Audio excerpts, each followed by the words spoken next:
আজকের সাড়া জাগানো খবর হলো বিষ্ণুপুরের হাই স্কুলের মাধ্যমিক পরীক্ষার সদর্থক রেজাল্ট হলো পশ্চিমবঙ্গের মধ্যে 694 নম্বর পেয়ে বিষ্ণুপুরবাসীদেরকে বিশেষভাবে আলোড়ন সৃষ্টি করে সৌম্য পাল দ্বিতীয় স্থান অর্জনে ব্রতী হল।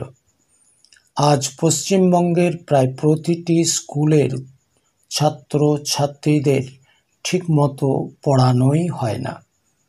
দরিদ্র বাবা মা টাকা পয়সা যতটুকু জুটায় তাই দিয়ে খাতা পেন ইত্যাদি কিনে ফেলায়। নিজ নিজ প্রচেষ্টায় তারা উঠে আসতে চায়।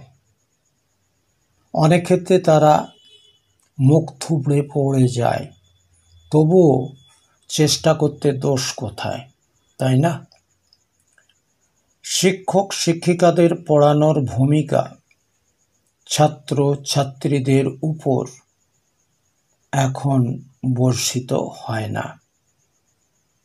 শিক্ষক শিক্ষিকারা যে যার সে তার, কেবল নিজ নিজ স্বার্থ সিদ্ধিতে তারা ব্যস্ত থাকেন। বারবার হিসেব নিকেশ করেন, কত এলো আর কত গেল।